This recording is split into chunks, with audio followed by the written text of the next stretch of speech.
பூசலாரை பார்க்கறதுக்காக அரசர் காடவக்கோன் பெருமான் தனது படைபலத்தோட அவர் வீட்டுக்கே போனார்.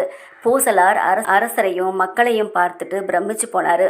அரசர் பூசலாரை பார்த்து, தாங்கள் கட்டிய திருக்கோவில் எங்கிருக்கிறது? நான் வரும் வழி எங்கும் பார்த்தேன், காணவில்லையே. தாங்கள் கட்டிய கோவிலை பார்த்துவிட்டு இறைவனையும் வணங்கிவிட்டு செல்லலாம் என்று வந்தேன் அப்படின்னு சொன்னார். அதை கேட்ட உடனே பூசலாருக்கு தாரதாரையாக கண்ணீர் வந்தது. நான் இறைவனுக்கு மனதில் கோவில் கட்டியது எனக்கும் இறைவனுக்கு மட்டும்தானே தெரியும். இப்போது அரசருக்கும் மக்களுக்கும் தெரிஞ்சிருக்குன்னா இறைவன் என் மீது எத்தனை அன்பு வச்சிருக்காரு அப்படின்னு சொல்லிட்டு அழ ஆரம்பிச்சிட்டாரு. அப்புறம் அரசர் அவரை தேற்றி மறுபடியும் கோவிலை பற்றி கேட்டார். பூசலார் சொன்னார், அரசே, நான் ஈசனுக்கு கோவில் கட்ட நினைத்தேன். ஆனால் நானோ பரம ஏழை. என்னால் இவ்வளவு பொருள் செலவு செஞ்சு கோவில் கட்ட முடியாது. அதனால தான் எனது மனதுக்குள்ளேயே ஈசனுக்கு கோவில் கட்டினேன்.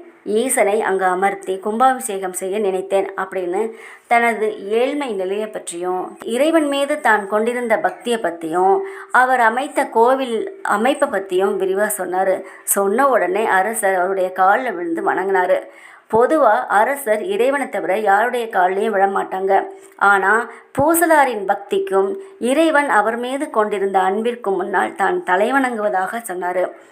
ஈசனே தங்களை நாடி வந்து தங்கள் மன கோவிலில் அமர்ந்தார் என்றால் நினைத்து பார்க்கவே பிரமிப்பாக இருக்கிறது அப்படின்னு பூசலார்ட்ட சொல்லிட்டு போயிட்டாரு.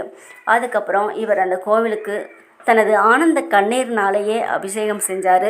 தினந்தோறும் ஆகம விதிமுறைப்படி பூஜை செஞ்சு இறுதியில் ஈசனின் திருவடியை சென்று சேர்ந்தார். இதிலிருந்து என்ன தெரியுதுன்னா, பெரிய அரசராக இருக்கலாம், பிரம்மாண்டமாக கோவில் கட்டலாம். ஆனால் பக்தியோட நம்ம ஒரு சின்னதாக ஏதாவது செஞ்சால் கூட அன்போட பக்தியோட நம்மளை நாடி வந்து இறைவன் ஏற்றுக்கொள்வார் அப்படிங்கிறது தான் இதிலிருந்து தெரியக்கூடிய ஒரு கருத்து. இவரை பற்றி சுந்தரமூர்த்தி நாயனார் சொல்லும்போது, மன்னிய சீர் மறைநாதன் நின்ற ஊர் பூசல் அடியார்க்கும் அடியேன் அப்படின்னு சொல்லியிருக்காரு.